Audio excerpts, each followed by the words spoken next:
Hello viewers, welcome to Deeps mathematics 23. So இந்த வீடியோவில் ஜிஎஸ்ல வந்து ஹிஸ்ட்ரி இருக்கு இல்லைங்களா? ஸோ ஹிஸ்ட்ரிக்கான டெல்லி சுல்தானியம்ங்கிற தலைப்பில் இருக்கக்கூடிய பாடத்தை தான் நம்ம இன்றைக்கி படித்து தெரிஞ்சுக்க போகிறோம். ஓகேங்களா? சரிங்க. ஸோ இதில் ஃபர்ஸ்ட் இந்த டெல்லி சுல்தான் அப்படிங்கிறத மொத்தமாக வந்து ஒரு 5 வம்சங்களை சேர்ந்தவங்க வந்து என்ன பண்ணியிருப்பாங்கன்னா ஆட்சி செஞ்சுருப்பாங்க. சரிங்களா? இதில் மொத்தமாக எத்தனை வம்சங்கள் நம்ம படிக்க போகிறோம்? 5 வம்சங்கள் படிக்க போகிறோம். ஸோ முதலாவதாக வந்து யாருன்னா அடிமை வம்சம். சரிங்களா? இரண்டாவது கில்ஜி வம்சம். ஓகேங்களா? மூணாவது வந்து பார்த்திங்கன்னா துக்ளக் வம்சம். சரிங்களா? முதல் 3 வந்து பார்த்துட்டோம். நாலாவது வந்து பார்த்திங்கன்னா சையது வம்சம். ஐந்தாவது வந்து பார்த்திங்கன்னா லோடி. சரிங்களா? இந்த 5 வம்சங்களை பற்றி தான் இந்த டெல்லி சுல்தானியத்தில் நம்ம படிப்போம். ஓகேங்க. இப்போ பேசிக்காக இந்த டெல்லி சுல்தானியம் அப்படின்னு பார்த்தாலே இவங்க வந்து யாருங்க? முஸ்லீம்காரங்க. ஓகேங்களா?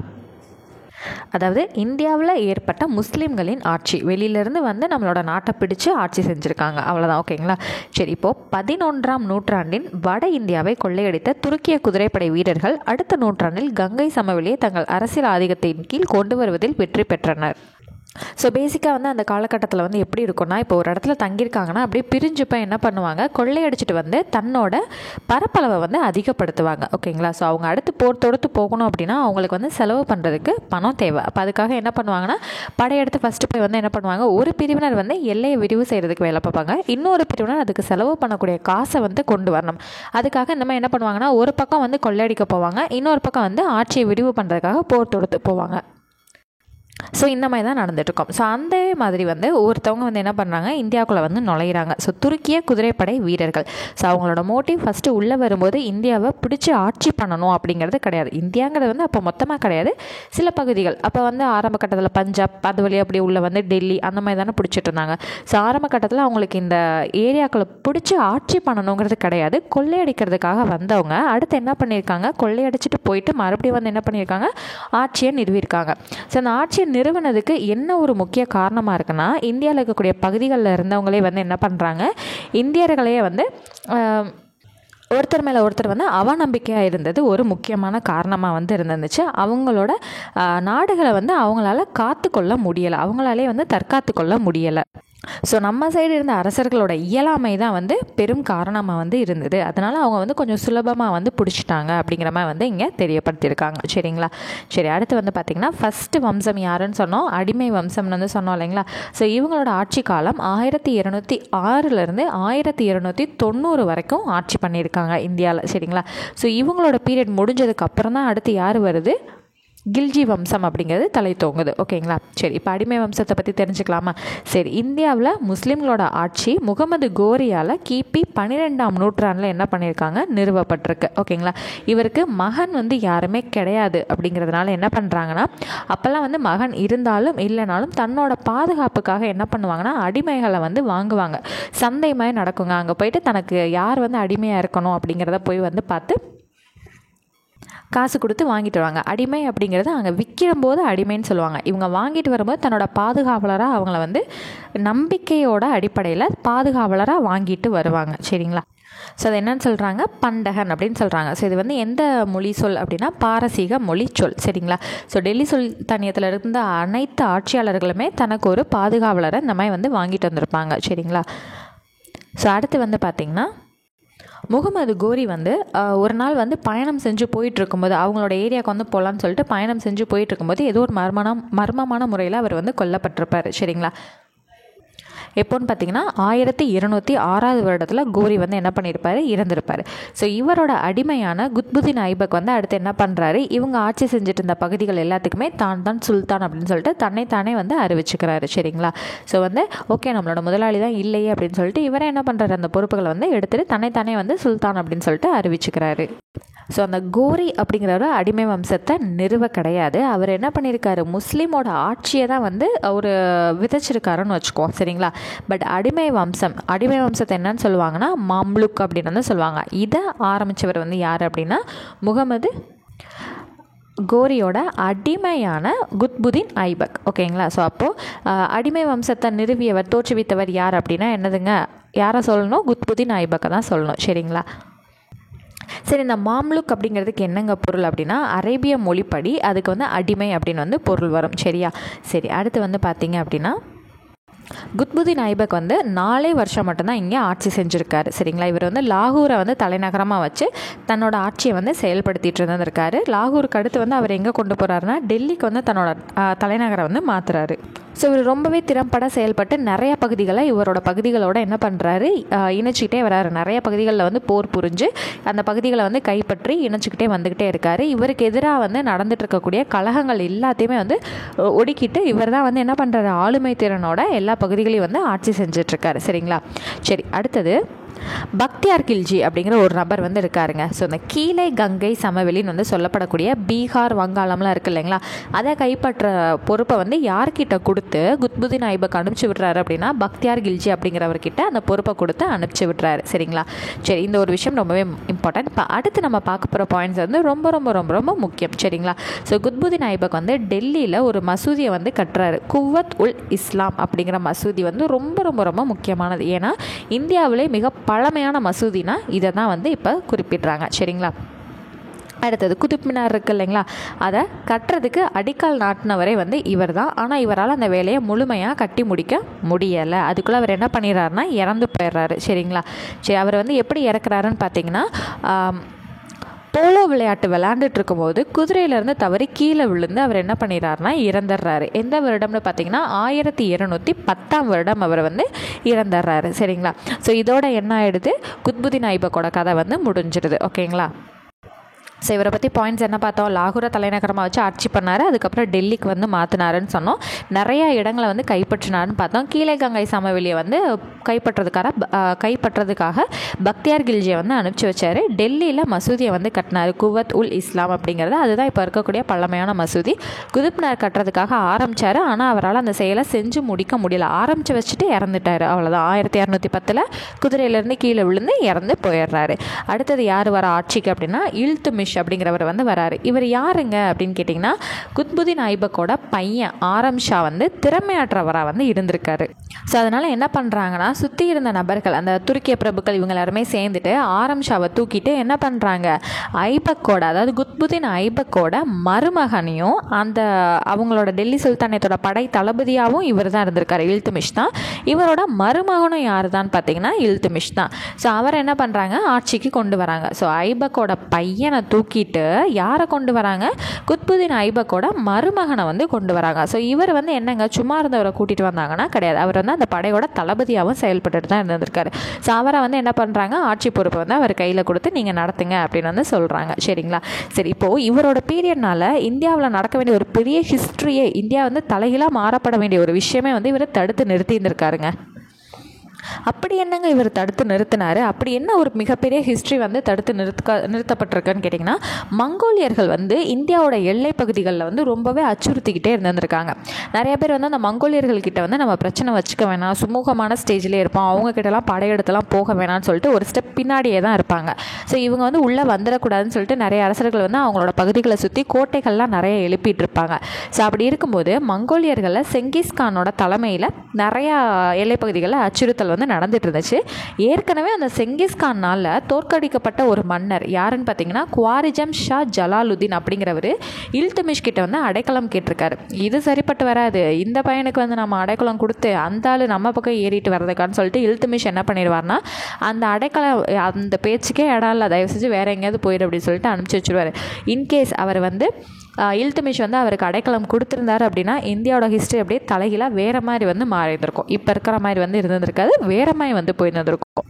அப்படி ஒரு விஷயத்தே வந்து முடியாது, உனக்கு அடைக்கலம் கிடையாது அப்படின்னு சொல்லிட்டு ஃபுல் ஸ்டாப் வச்சு முடிச்சிட்டா அப்படி. சரிங்களா, சரி, அடுத்து வந்து என்ன பண்ணியிருக்காங்கன்னா, இருந்தாலும் என்னதான் அடைக்கலம் கொடுக்கலனாலுமே அந்த மங்கோலியர்களோட அச்சுறுத்தல் வந்து இவருக்குமே இருக்குதானே, அதனால என்ன பண்ணுறாருனா அவங்களால ஏதாவது பாதிப்புகள் வந்து நமக்கு இருக்கா அப்படிங்கிற மாதிரி விஷயத்த அறியறதுக்காக ஒரு குரூப்பை வந்து நிறுவுறாரு. அதுதான் யாருன்னு பார்த்தீங்கன்னா சகல்கானி அப்படிங்கிற குரூப். அதில் மொத்தமாக ஒரு 40 பேர் இருப்பாங்க. அந்த 40 பேர் வந்து யாருன்னா துருக்கிய பிரபுக்கள். ரொம்பவே வந்து இந்த சதித்திட்டங்கள்லாம் தீட்டுறதுல இவங்கெல்லாம் ரொம்பவே வல்லர்களாக இருப்பாங்கங்க. ஸோ துருக்கிய பிரபுக்கள் வந்து ஒரு 40 பேர் கொண்ட குழு தான் என்னது சகல்கானி குரூப்பை வந்து அவர் நியமிச்சிருக்காரு. அவங்கள வந்து நாற்பதின்மர்னு சொல்லுவாங்க. சரிங்களா? ஸோ எனக்கு நானே வச்சுக்கிட்ட ஆப்பு இந்த குரூப்பு தாண்டா அப்படிங்கிற மாதிரி தான் அடிமை வம்சத்துக்கு இந்த சகல்கானிங்கிற குரூப்பே. உள்ளுக்குள்ளே இருந்துக்கிட்டு அந்த அரசர்களுக்கே வந்து நிறைய தீமைகளை வந்து செஞ்சது இந்த குரூப்பாக தான் இருக்கும். சரிங்களா? சரி, இப்போது இல்துமிஷ் வந்து இப்போது தன்னோட படை வீரர்கள் இருக்காங்க அப்படின்னா அவங்களுக்கு என்ன கொடுக்கணும்? சம்பளம் கொடுக்கணும் இல்லைங்களா? பட் இவர் இல்துமிஷ் என்ன பண்ணுவார்னா தன்னோட இராணுவ படையில் இருக்கக்கூடியவங்களுக்கு வந்து இடங்கள் வந்து கொடுத்துருவாங்க. எதனாலங்க இடங்கள் வந்து கொடுத்துருவாங்க? வீடு கட்டி தங்கிக்கிறதுக்காக கொடுத்துருவாங்களா? அந்த இதுக்காக இவங்க பணியாற்றணுமானா அந்த இடங்களை வச்சு அந்த வீரர்கள் என்ன பண்ணுவாங்க, அதில் வரக்கூடிய வரிகளை வசூலித்து அவங்களோட படையையும் படையில் இருக்கக்கூடிய குதிரைகளுக்கும் உணவு இது பண்ணுறது, அவங்களோட செலவுகளுக்கு காசு கொடுக்கறது, அந்த மாதிரி விஷயங்களை நீங்கள் வந்து பார்த்துக்கோங்க, உங்களுக்கு நான் வந்து நிலமாக கொடுத்துட்றேன் அப்படின்னு சொல்லிட்டு நிலத்தை வந்து வழங்கினவர் யார் அப்படின்னா இல்துமிஷ். சரிங்களா? சரி, அது என்னன்னு சொல்கிறாங்க, இக்தாக்கள் அப்படின்னு வந்து சொல்லுவாங்க. இக்தா அப்படிங்கிறது நிலம் அப்படிங்கிறதா மீன் பண்ணும். யாருக்கு? இராணுவ அதிகாரிகளுக்கு வந்து கொடுத்துருவாங்க. சரிங்களா? இந்த மாதிரி இக்தாவை வச்சுருக்கவங்கள வந்து என்னன்னு சொல்கிறாங்கன்னா இக்தாதார், அப்படி இல்லாட்டி முக்தி அப்படின்னு வந்து சொல்கிறாங்க. சரிங்களா? ஸோ இந்த குரூப் வந்து எதுக்காக செயல்படுறாங்க? அரசர்களுக்கு ஏதாவது ரொம்ப இக்கட்டான சூழ்நிலை வருது, இல்லை அப்படின்னா போருக்கு போகிறாங்க அப்படின்னா இவங்க அந்த அரசருக்கு வந்து ஹெல்ப்ஃபுல்லாக வந்து இருக்கணும், அவ்வளோதான். ஓகேங்களா? சரி, குதுப் மினாருக்கு வந்து அடிக்கல் நாட்டினவர் யாருங்க? குத்புதீன் ஐபக் வந்து அடிக்கல் நாட்டியிருப்பார். ஆனால் அவரால் என்ன பண்ணியிருக்க முடியாது, அதை கட்டி முடிச்சிருக்க முடியாது. அப்போ அந்த குத்புதீன் ஐபக்கால் தொடங்கப்பட்ட குதுப் மினாரை கட்டுமான பணிகளை இல்துமிஷ் வந்து என்ன பண்ணிட்டாரு, நிறைவு செய்திருக்காரு அப்படிங்கிறத சொல்லியிருக்காங்க. ஸோ ஐபக்கோட மருமகன் வந்து என்ன பண்ணியிருக்காரு, அந்த வேலையை கட்டி முடிச்சிருக்காரு. ஸோ இவர் வந்து பார்த்திங்கன்னா இயற்கை எதிர்க்கார், யாருமே வந்து இவரை கொலைலாம் பண்ணலை. 1236 ஏப்ரல் மாதம் என்ன பண்ணியிருக்காரு, அவராகவே இறந்துட்டார். ஏங்க யாருமே கொலை பண்ணலைன்னு ஒரு பாயிண்ட்டை வைக்கிறீங்கன்னா அடுத்து வரக்கூடிய ஆட்கள் எல்லாமே மாற்றி மாற்றி கொண்டுட்டு ஆட்சியை வந்து பிடிச்சிருப்பாங்க. ஸோ அதனால தான் சொல்கிறேன். ஓகேங்களா? முதல் நபர் வந்து என்ன ஆனார், முகமது கோரின்னு பார்த்தோமா, அதாவது குத்புதீன் ஐபக்கோட முதலாளி. அவர் வந்து என்னானார், எப்படி இறந்தாருன்னே தெரியல, ரொம்ப மர்மமான முறையில் இறந்து கிடந்திருக்காரு. அடுத்து அவரோட அடிமையான குத்புதீன் ஐபக், அடிமை வம்சத்தை நிறுவனவர் வந்து என்ன பண்ணார், போலோ விளையாட்டு விளையாடும்போது குதிரையிலேருந்து தவறி விழுந்து இறந்துட்டார். இல்துமிஷ் வந்து என்ன இருக்காரு, இயற்கையாக உயிரிழந்திருக்காரு. ஓகேங்களா? அடுத்தது யாருன்னு பார்த்தீங்கன்னா ரஷ்யா சுல்தானா. இவங்க வந்து ஒரு 4 வருஷம் வந்து ஆட்சி புரிஞ்சிருக்காங்க. ஸோ இவரோட சகோதரர் தான் ஃபஸ்ட்டு வந்து என்ன பண்ணியிருப்பாங்க அப்படின்னா ஆட்சியில் வந்து இருந்திருப்பாங்க. ஸோ அவர் வந்து ஒரு திறமையற்ற அரசர். ஓகேங்களா? ஸோ அவர் வந்து ஆக்சுவலாக இங்கே திறமை வாய்ந்த அரசர் தான் சொல்லியிருக்காங்க. பட் ஆக்சுவலாக எதனால் திறமையற்ற அரசர்னா, அவர் வந்து இந்த சகல்கானி குரூப் இருந்துச்சு இல்லைங்களா? ஸோ இந்த இல்துமிஷ் வந்து ஸ்டார்ட் பண்ணார் இல்லை சகல்கானி குரூப்பு, அவங்க வந்து என்ன பண்ணியிருப்பாங்கன்னா இந்த ருக்குதீன் ஃபிரோஷ் அப்படிங்கிறவர் தான் யார், இல்துமிஷோட பையன். இவர் வந்து நல்லா பிரைன் வாஷ் பண்ணி ஒரு கைப்பாவை மாதிரி தான் அந்த அரசரை வந்து வச்சுருப்பாங்க. ஸோ அந்த சகல்கானி குரூப்போட ஆட்டம் வந்து ரொம்ப அதிகமாக இருந்தனால இந்த ரஷ்யா சுல்தானா என்ன பண்ணிடுவாங்க, தன்னோட சகோதரர்னு கூட பார்க்காம அவங்கள வந்து போட்டு தள்ளிட்டு ரஷ்யா சுல்தானா வந்து டேக் ஓவர் பண்ணிக்குவாங்க அந்த விஷயத்த. ஓகேங்களா? அதாவது அரியணையை வந்து இவங்க டேக் ஓவர் பண்ணிடுவாங்க. பிகாஸ் வந்து அந்த சகல்கானி குரூப் வந்து அந்தளவுக்கு வந்து ரொம்ப பண்ணிகிட்டு இருந்திருப்பாங்க. ஸோ அந்த சகல்கானி குரூப்பில் இருந்தவங்க தான் யாருங்க, அந்த துருக்கிய பிரபுக்கள். ஸோ இவங்களை வந்து பக்கத்தில் வச்சுக்காமல் இவங்க கூட வந்து கொஞ்சம் பகைமை பாராட்ட வேண்டிய சூழ்நிலையாக வந்து இருந்துச்சு. அதனால வந்து என்ன பண்ணுறாங்க, துருக்கிய பிரபுக்களோட வெறுப்பை வந்து சம்பாதிக்கிறாங்க. யார், ரஷ்யா சுல்தானா வந்து அவங்களோட வெறுப்பை வந்து சம்பாதிக்கிறாங்க. அதே சமயத்தில் மங்கோலியரோட தாக்குதல் பஞ்சாப் சைடு வந்து அதையும் வந்து ரஷ்யா சுல்தானா வந்து ஃபேஸ் பண்ண வேண்டிய சூழ்நிலையில் வந்து இக்கட்டான சூழ்நிலையில் இருந்திருக்காங்க. சரி, ஓகே அப்படின்ட்டு அதெல்லாம் சமாளித்து முடிச்சுட்டு ரஷ்யா வந்து என்ன பண்ணுறாங்க, ஜலாலுதீன் யாகுத் அப்படிங்கிற ஒரு அடிமையை வந்து என்ன பண்ணுறாங்க, வாங்கிட்டு வராங்க. எங்கேருந்து, எத்தியோப்பியாவிலேருந்து. ரஷ்யா வந்து முழுமையாக வந்து நம்பினது யார் அப்படின்னா ஜலாலுதீன் யாகுத்தை மட்டும்தான் வந்து முழுமையாக நம்பியிருக்காங்க. ஒரு வழியாக அந்த சகல்கானி குரூப், அந்த துருக்கிய பிரபுக்கள் இருக்காங்க இல்லைங்களா, அவங்களாம் நல்லா திட்டம் தீட்டி ரஷ்யாவை என்ன பண்ணிடுறாங்க, கொன்னுடுறாங்க. சரிங்களா? எப்போ கொல்றாங்க அப்படின்னா 1240 ரஷ்யா வந்து கொள்ளையுண்டார். துருக்கிய பிரபுக்கள் செய்த சதியால் 1240 வந்து என்ன பண்ணுறாங்க, ரஷ்யாவை கொன்னுடுறாங்க. ஸோ இவங்களை பற்றி முக்கியமான ஒரு 1 மார்க் வந்து என்ன வரும்னு பார்த்தீங்கன்னா, இந்த டெல்லி சுல்தான், இந்த சுல்தான் பீரியட்லேயே வந்து ஒரே ஒரு பெண் மட்டும்தான் வந்து என்ன பண்ணியிருக்காங்க, நிர்வாகத்துக்கு வந்து உள்ளே வந்திருக்காங்க. அது ரஷ்யா சுல்தானா மட்டும்தான். சரிங்களா? அடுத்தது வந்து யார் வரான்னு பார்த்தீங்கன்னா கியாசுதீன் பால்பன் அப்படிங்கிறவர் வந்து வராரு. ரஷ்யாவுக்கு பின்னாடி திறமை இல்லாத 3 அரசர்கள் வந்து ஆட்சி பண்ணியிருக்காங்க. அவங்களுக்கு அடுத்து தான் யார் வராங்க, கியாசுதீன் பால்பன் அப்படிங்கிறவர் வந்து வராரு. ஸோ இவருக்கு வந்து நல்லாவே ஒரு விஷயம் தெரியும், இந்த சகல்கானி குரூப் வந்து ரொம்பவே மோசமானது. இந்த துருக்கிய பிரபுக்கள் அந்த 40 வரை என்ன பண்ணணும், தூக்குனாதான் நம்ம வந்து நிம்மதியாக இங்கே ஆட்சி பண்ண முடியும், இல்லைன்னா இவனுங்க நம்மளையும் போட்டு தள்ளிடுவானுங்க அப்படின்னு சொல்லிட்டு இவர் என்ன பண்ணுறாரு, அந்த துருக்கிய பிரபுக்களோட குழுவை அவர் அப்படியே வந்து என்ன பண்ணிடுறாரு, ஒழிச்சிடுறாரு. சரிங்களா? அடுத்து நமக்கு எதிராக வந்து இந்த துருக்கிய பிரபுக்கள் மக்களை நம்ம தூக்கிட்டோமே, நமக்கு எதிராக ஏதாவது சதி பண்ணுவானுங்களோ அப்படிங்கிற விஷயத்தை ஆராய்ச்சி செய்கிறதுக்காக இவரை ஒரு குழு வந்து நியமிக்கிறார். யார்? ஒற்றர்கள் குழு அப்படிங்கிற சிலரை வந்து என்ன பண்ணுறாரு, நியமிக்கிறார். சில எங்கே இருக்குன்னு பார்த்தீங்கன்னா அது இங்கே இருக்குது. ஒற்றர் துறையை வந்து என்ன பண்ணுறாரு, நியமனம் வந்து பண்ணுறாரு. ஏன்னா சகல்காணி குரூப் எவ்வளோ பெரிய மோசமான குரூப்புங்கிறது இப்போ கதை கேட்கும்போது உங்களுக்கே தெரிஞ்சிருக்கும் இல்லைங்களா. அப்போ ஆட்சியில் இருந்த அவருக்கு வந்து எவ்வளோ ஒரு இதாக இருந்திருக்கும். அதனால் ஒற்றர் துறையை வந்து அவர் வந்து நியமனம் செஞ்சுருக்காரு.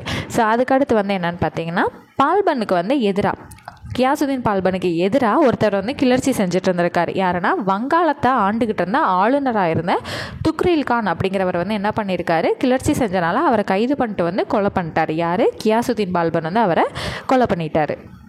ஸோ இவர் வந்து பார்த்திங்கன்னா ரொம்பவே கொஞ்சம் கருணையே இல்லாமல், தனக்கு எதிராக யாராவது புரட்சி அப்படி கலகம் அப்படின்னு எழுதிட்டாலே ரொம்ப கொடுமையாக தான் வந்து கருணையே இல்லாமல் வந்து நடத்தி கொலை பண்ணியிருக்காரு. ஓகேங்களா. சரி, அடுத்து வந்து ஆனால் யார்கிட்ட வந்து நட்புறவை வந்து வச்சுக்கணும்னு நினச்சிருக்காருனா, மங்கோலியர்கள்கிட்ட வந்து நட்புறவை வந்து பேணி இருந்திருக்காரு. ஏன்னா அவனுங்க இந்த பக்கம் வந்தால் தானே நமக்கு பிரச்சனை, நம்ம நாட்டுக்குள்ளே இருக்கவனை கொண்டா கூட நமக்கு எதுவும் பிரச்சனை கிடையாது, எப்போயோ ஒரு கதை கத்தி எடுத்துக்கிட்டு வருவான். மங்கோலியரை பகச்சிக்கிட்டோம் அப்படின்னா மொத்தமாக சோழி முடிஞ்சு அப்படின்னு சொல்லிட்டு மங்கோலியர்கிட்ட வந்து இணக்கமான உறவை வந்து பராமரிக்கிறதுல ரொம்பவே முக்கியமாக கான்சியஸாக வந்து இருந்திருக்காரு. அதனால இவர் வந்து ஒரு என்ன சொல்லலாம், ஒரு உறுதிமொழிமாய் போட்டுக்கிட்டார். யார்கிட்ட அப்படின்னா, செங்கிஸ்கானோட பேரன்ட்ட. ஓகேங்களா. அவர் என்னவாகவும் இருக்கார் அந்த பேரன் அப்படின்னா, ஈரானோட மங்கோலிய வைஸ்ராயா வந்து இருக்கார். யார்? செங்கிஸ்கானோட பேரன். அவர் பேர் என்னன்னு பார்த்தீங்கன்னா குலஹுகான். ஓகேங்களா. இவர்கிட்ட இந்த கியாசுதீன் பால்பன் என்ன உறுதிமொழி வாங்கிக்கிட்டார்னா, மங்கோலியர்கள் வந்து இந்த சட்லஜ் நதியை தாண்டி நாங்கள் வரமாட்டோம் அப்படின்னு சொல்லிட்டு சும்மா ஒரு உறுதிமொழிமாய் வாய்மொழியாக வந்து வாங்கிக்கினாங்க. சரிங்களா.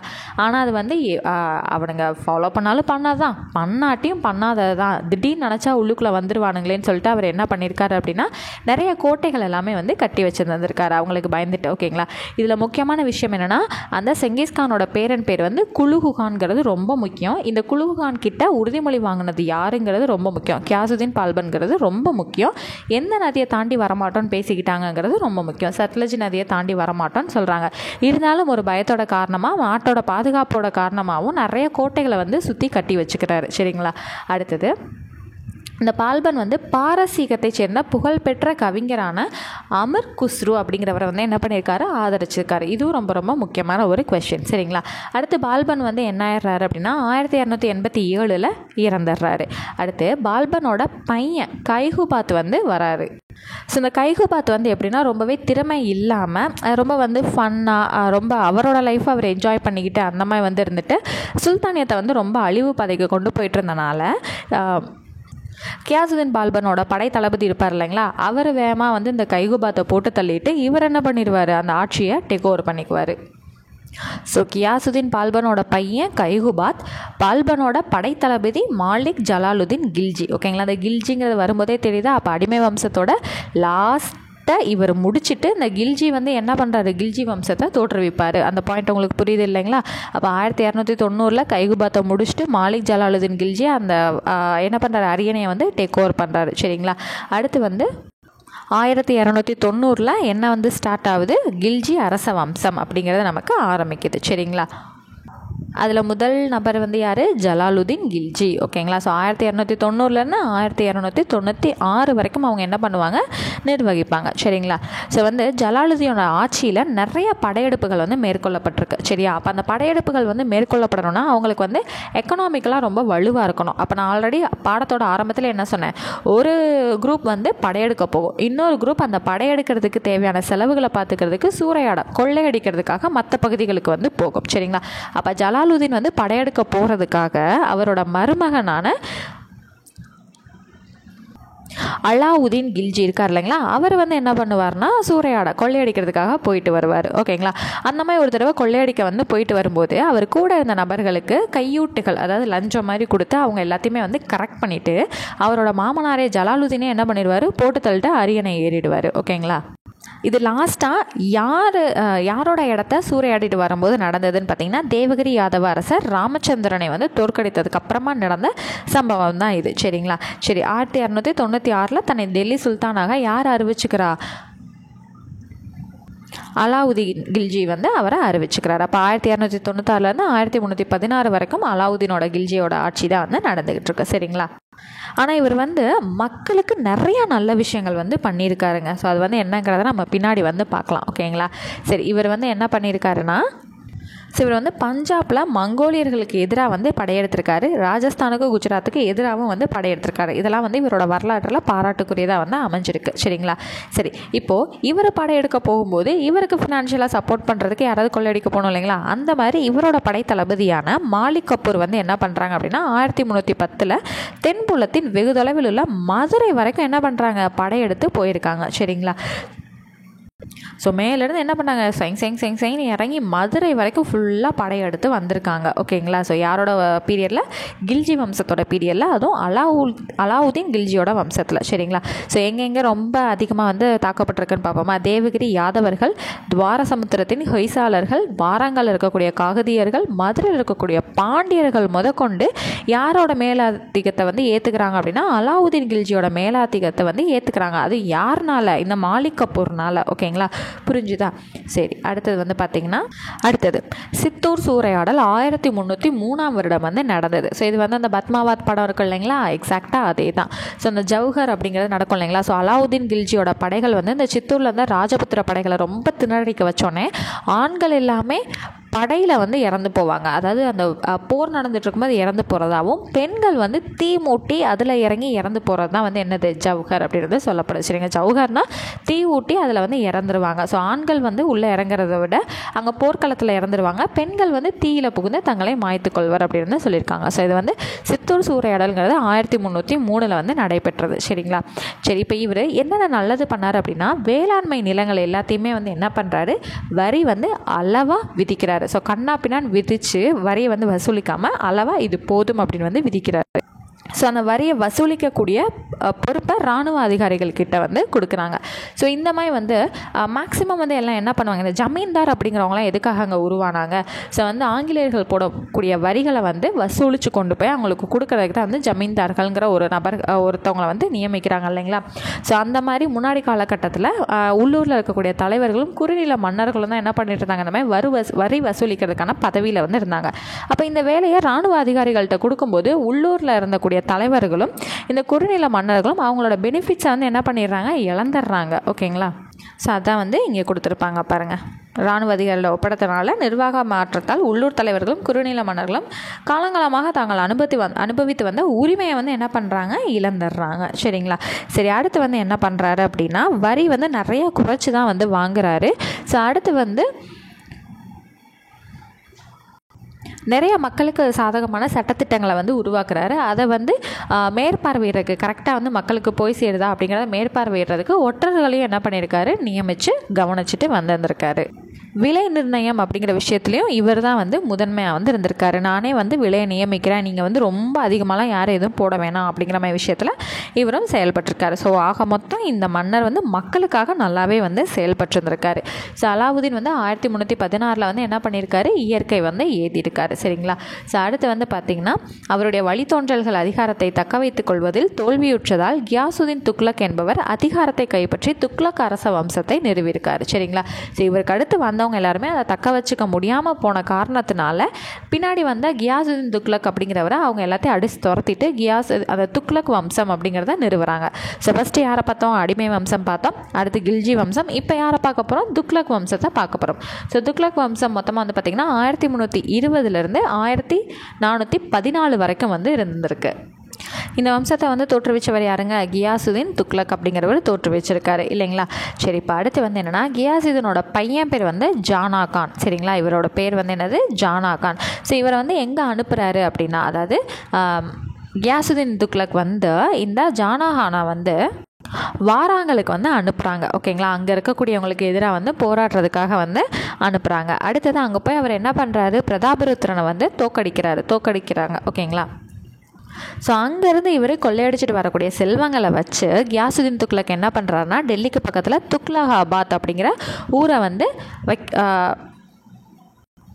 அறிமுகப்படுத்துகிறாரு. ஸோ இப்போது அலாவுதீன் வந்து தன்னோட மாமனாரை வந்து எப்படி வந்து கொன்னாங்களோ அதாவது கில்ஜி வம்சத்தில் அலாவுதீன் ஜலாலுதீன் எப்படி கொன்னாங்களோ அதே போல் இவர் இருக்கார் இல்லைங்களா, அந்த ஜானஹான் அவங்களோட அப்பாவே என்ன பண்ணிடுறாரு, கொன்னுடுறாராம். ஓகேங்களா, எதுக்காக, அந்த ஆட்சியை வந்து கைப்பற்றதுக்காக தன்னோட அப்பாவே வந்து இவர் கொல்லப்பட்டதாக வந்து சொல்லப்படுது. சரிங்களா. ஸோ இப்போ அடுத்து அந்த ஜானஹான் வந்து என்ன பண்ணுறாங்க அப்படின்னா முகமது பின் துக்ளக் அப்படிங்கிற பேரில் 1325 என்ன பண்ணுறாரு, அரியணையில் ஏறுறாரு. சரிங்களா. அப்போ அடுத்து வந்து யார் வரா, இந்த துக்ளக் அரச வம்சத்தில் முகமது பின் துக்ளக் அப்படிங்கிறவர் பதவிக்கு வராரு. சரிங்களா. இவர் ரொம்பவே நல்ல படித்த ஒரு மனிதர் அப்படின்னு வந்து சொல்கிறாங்க. சரிங்களா.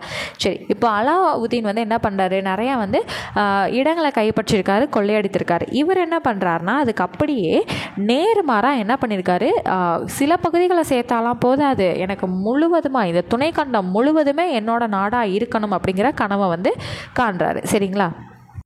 ஸோ அடுத்தது இவர் வந்து ஆட்சி பண்ண வந்த உடனே இவரோட தலைநகரை வந்து என்ன பண்ணுறாரு அப்படின்னா டெல்லியிலேருந்து தன்னோட நாட்டோட மையப்பகுதி, அதாவது மிடில் இருக்கக்கூடிய தேவகிரிக்கு வந்து மாற்றுறாரு. தேவகிரியோட பேரையும் என்ன மாற்றுறாரு, தௌலதாபாத் அப்படின்னு சொல்லிட்டு மாற்றுறாரு. ஸோ தேவகிரிக்கு வந்து டெல்லியிலேருந்து போகணுன்னா கிட்டத்தட்ட 40 நாள் வந்து நடந்து போகணும். ஸோ போயிட்டுருக்க வழியிலே இவர் என்ன பண்ணுறாரு, இல்லை இது சரியான செயல் வந்து கிடையாது, நம்ம தலைநகரம் டெல்லியிலேருந்து நம்ம மாற்றணும் அப்படின்னா அங்கே ஏன் வரான் போகிறாங்கிறது ஒன்றும் தெரியாது, நம்மளோட ஆட்சியை வந்து கவுந்து போயிடுங்கிறத புரிஞ்சுக்கிட்டவர் மறுபடியும் திருப்புங்கடா, எல்லாரும் போங்கடா டெல்லிக்கே போகலாம், தௌலதாபாத் நமக்கு வேணாம், நமக்கு திரும்ப வந்து டெல்லிக்கே போயிடுவோம் அப்படின்னு சொல்லிட்டு திரும்ப கிளம்பி எங்கே போகிறாங்க, தலைநகரை டெல்லிக்கு வந்து மாற்றுறாங்க. ஸோ இந்த கதை தான் இங்கே ஃபுல்லாக வந்திருக்கும். ஜஸ்ட் நீங்கள் ரீட் பண்ணி பார்த்தீங்கனாலே உங்களுக்கு ரொம்பவே ஈஸியாக எல்லாமே புரியும். ஓகேங்களா. ஸோ அடுத்து வந்தீங்க அப்படின்னா ஸோ இவரோட ஆட்சி வந்து ரொம்பவே ஒரு மோசமான ஆட்சின்னு தாங்க சொல்லணும். ஏன்னா எக்கனாமிக்கலாக ரொம்ப டவுன் ஆயிடுச்சு இந்த டெல்லி சுல்தானியம் அப்படிங்கிறது. ஓகேங்களா. துக்ளக் வம்சம் அப்படிங்கிறது. ஸோ அலாவுதீன் வந்து பார்த்திங்கன்னா நிலவரியை தானியமாக தான் வாங்கியிருப்பார். ஓகேங்களா. ஆனால் இவர் என்ன பண்ணுறாரு, பணமாக தான் வேணும் அப்படின்னு சொல்லிட்டு அடம் பிடிக்கிறாரு. சரிங்களா. ஸோ அப்போ வந்து என்ன பண்ண முடியல, இவங்களால் வேளாண்மை செஞ்சுட்டு இருக்கவங்களால கட்ட முடியலை, நிறைய பஞ்சங்கள் வந்து ஏற்படுது. ஸோ அப்போ வந்து என்ன பண்ணுறாங்க, இவங்களால் வெள்ளியை வந்து நாணயங்களை அறிமுகப்படுத்துறதுக்கு போதுமான கையிருப்பு அவங்கக்கிட்ட இல்லாதனால செப்பு நாணயங்களை வந்து என்ன பண்ணுறாங்க, அடையாள பணமாக வெளியிடுறாங்க. எதை, செப்பு பணத்தை அடையாள பணமாக வெளியிடுறாங்க. ஓகேங்களா. ஸோ இங்கே பார்த்தீங்கன்னா தெரியும், புதிய நாணயங்களை வெளியிடும் அளவுக்கு வெள்ளியோ கைவசம் இல்லை என்பதை அறிந்து கொண்ட துக்ளக் செப்பு நாணயங்களை அடையாள பணமாக வெளியிடுறார். சரிங்களா. ஆனால் அது அந்த காலத்தில் என்ன ஆயிடுச்சு, கள்ளநோட்டு அடிக்கிற மாதிரி வந்து நிறையா வந்து வர ஆரம்பிச்சிருச்சு. ஸோ இதை தெரிஞ்சுக்கிட்டோன்னே அவர் என்ன பண்ணுறாரு, அந்த செப்பு நாணயத்தை ஸ்டாப் பண்ணிவிட்டு அடுத்து எதை வந்து வெளியிடுறாருன்னு வந்து பார்த்திங்கன்னா தங்க வெள்ளி நாணயங்களை வந்து ஏற்பாடு செய்கிறாரு. ஓகேங்களா. ஸோ அடுத்து வந்து அதனால் அரசு வந்து என்ன ஆயிடுது, ரொம்பவே திவால் ஆகிடுது. ஓகேங்களா. ஸோ அடுத்து வந்து விவசாயிகளோட கிளர்ச்சிகள் வந்து ரொம்ப வெடிக்குது. ஏன்னா அரசு திவாலானோடனே வரியை வந்து அதிகப்படுத்துகிறாரு. ஓகேங்களா. ஸோ ஏன்னா திவால் ஆயிடுச்சுன்னா மறுபடியும் வந்து பணத்தை உள்ளே வந்து கஜானாவுக்கு கொண்டு வரணும். அப்போ வந்து நிறைய நிலவரியை வந்து உயர்த்துறதுனால விவசாயிகளோட கிளர்ச்சிகள் வந்து நிறைய வெடிக்குது. அப்போ அதை அடக்கிறதுக்காக அவர் ரொம்ப கொடூரமான முறையில் தான் என்ன பண்ணுறாரு, அடக்கிறாரு. அப்போ விவசாயிகள் வந்து நிலங்களே கைவிட்டுட்டு எல்லாம் கிளம்ப ஆரம்பிச்சிட்டாங்க. ஏன்னா வரியும் செலுத்த முடியாது, விவசாயமும் பண்ண முடியாது, இது எதுக்குடான்னு சொல்லிட்டு அவங்க கிளம்பிட்டாங்கன்னா அங்கே என்ன நிலை தான் ஏற்படும், பஞ்ச நிலை வந்து ரொம்பவே அதிகமாக ஏற்பட்டிருக்கு. ஸோ இவரோட ஆட்சி காலம் மொத்தமாக 25 வருடம் இவர் வந்து என்ன பண்ணியிருக்காரு, ஆட்சி வந்து செஞ்சுருக்காரு. ஸோ இந்த 25 வருடங்களில் இவர் நிறைய மாகாணங்களில் இவருக்கு எதிரான வந்து எதிர்ப்புகளை வந்து கிளர்ச்சிகளை வந்து சந்திக்க நேரிட்டிருக்கு.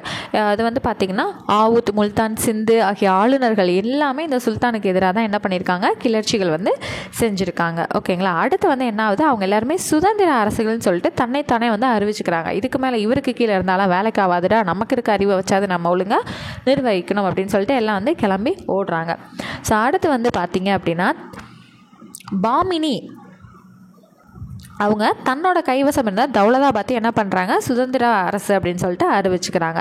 அடுத்தது வந்து அதை தான் வந்து பாமினி சுல்தானியம்னு வந்து அழைக்கப்பட்டிருக்கு. கிபி 1335 மதுரையில் இருந்த சுல்தானியமும் வந்து என்ன ஆகுது, தனி சுல்தானியமாக வந்து உருவாகுது.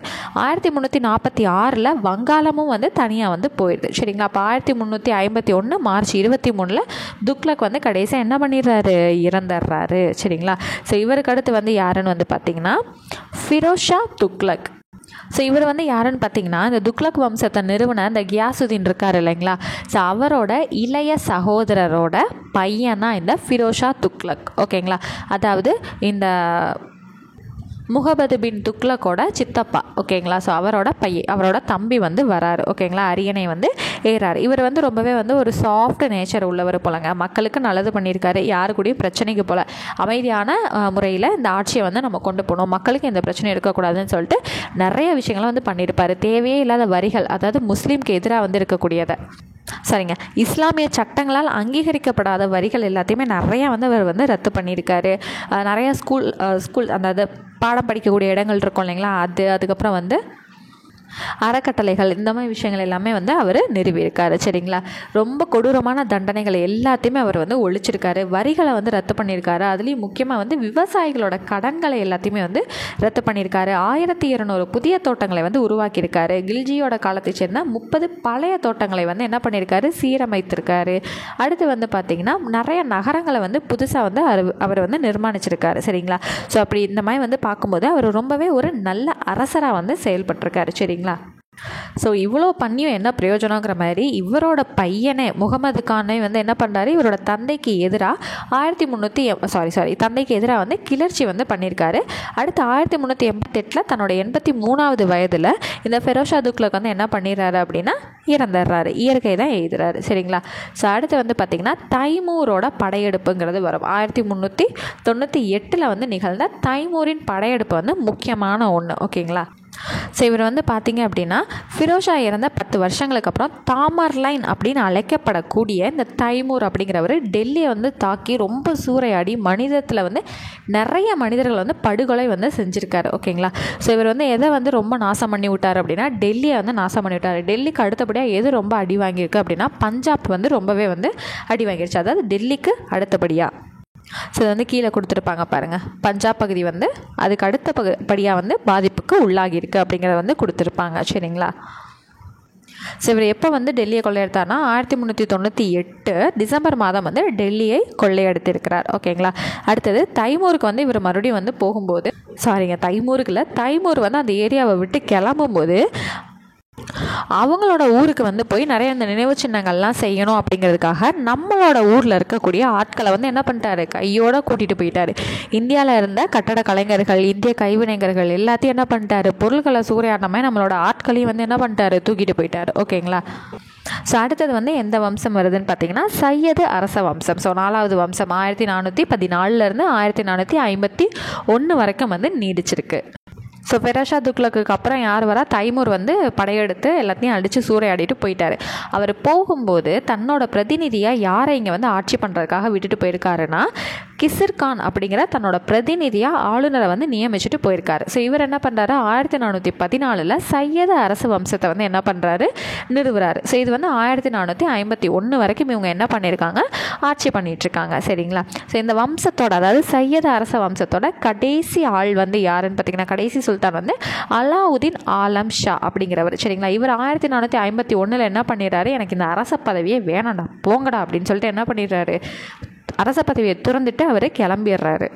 அப்போ இந்த சுல்தானியத்திலே அரச பதவி வேணான்னு சொல்லி துறந்தவர் யார் அப்படின்னு கேட்டாங்கன்னா அலாவுதீன் ஆலம் ஷா அப்படிங்கிறவர், சரிங்களா. ஸோ இவருக்கு அடுத்து பஞ்சாப் பகுதியோட ஆளுநராக இருந்த இந்த சிர்ஹிந்த் அப்படிங்கிறவருக்கு ஆட்சி பண்ணக்கூடிய ஒரு வாய்ப்பு வந்து கிடைக்கிது. ஏன்னா இவர் வந்து அரச பதவியை துறந்துட்டு போகிறனால இந்த பஹ்லுல் லோடி அப்படிங்கிறவருக்கு ஆட்சி பண்ணுறதுக்கான வாய்ப்பு வந்து கிடைக்கிது. ஸோ அந்த சையத அரச வம்சத்தை முடிச்சு வச்சுட்டு இவர் என்ன பண்ணுறாரு, லோடி வம்சத்தை நிறுவுறாரு. ஸோ 1451 1526 வரைக்கும் இந்த லோடி வம்சம் அப்படிங்கிறது இருக்குது. ஸோ இது எப்படிங்க முடிவுக்கு வருதுன்னு கேட்டிங்கன்னா பாபரோட படையெடுப்பு உள்ள வந்து முகலாய பேரரசு அப்படிங்கிற ஒரு விஷயம் வந்து நிறுவப்படுவது மூலமாக லோடி அரச வம்சமும் முடிஞ்சு டெல்லி சுல்தானியத்துக்கும் ஒரு முற்றுப்புள்ளி வைக்கிறாரு. யார் அப்படின்னு பார்த்தீங்கன்னா பாபர். ஓகே, இப்போ இந்த லோடி அரச வம்சத்தை நிறுவன பஹ்லுல் லோடி ஆக்ராவை வந்து தலைநகராக வச்சு என்ன பண்ணுறாரு, ஆட்சி பண்ணிகிட்டு இருந்திருக்காரு, சரிங்களா. ஸோ அடுத்து வந்து பார்த்திங்கன்னா 1517 அவர் வந்து என்ன பண்ணிடுறாரு, இறந்துடுறாரு. அடுத்து இப்ராஹிம் லோடி வந்து அரச பதவிக்கு வராரு. ஸோ இவரை வந்து எப்படி வந்து தோற்கடிக்கிறாரு பாபர்னு பார்த்திங்கன்னா 1526 பானிபத் போர் வந்து நடக்குது இல்லைங்களா, அதில் இந்த இப்ராஹிம் லோடியை தோற்கடிச்சிட்டு பாபர் வந்து என்ன பண்ணுறாரு, அந்த டெல்லி சுல்தானியத்துக்கு ஒரு முற்றுப்புள்ளி வச்சு முகலாய பேரரசை வந்து என்ன பண்ணுறாரு, நிறுவுறாரு. அவ்வளோதான், முடிஞ்சுதுங்களா. ஸோ இதில் நம்ம யார் யாரை பற்றி தெரிஞ்சுக்கிட்டோம், டெல்லி சுல்தானியத்தில் இருந்து 5 வம்சங்களை பற்றி தெரிஞ்சுக்கிட்டோம். ஸோ ஃபஸ்ட்டு அடிமை வம்சம், செகண்டு கில்ஜி, அடுத்து 3வது வந்து என்னதுங்க துக்ளக், 4வது சையது, 5வது லோடி வம்சம். அவ்வளோதான் ஓகேங்களா. ஸோ ஃபுல் அண்ட் ஃபுல் வந்து ஒரு கதை மாதிரி தெரிஞ்சுக்கிட்டீங்க இல்லைங்களா. இதுக்கப்புறம் புத்தகத்தில் வந்து ஃபுல்லாக ரீட் பண்ணிங்கன்னா ஃபுல்லாக உங்களுக்கு ஒரு கதை மாதிரி மைண்டில் ஃபுல்லாக ரிஜிஸ்டர் ஆகிடும் ஓகேங்களா. ஸோ நெக்ஸ்ட் கிளாஸில் மீட் பண்ணுறேன். தேங்க்யூ.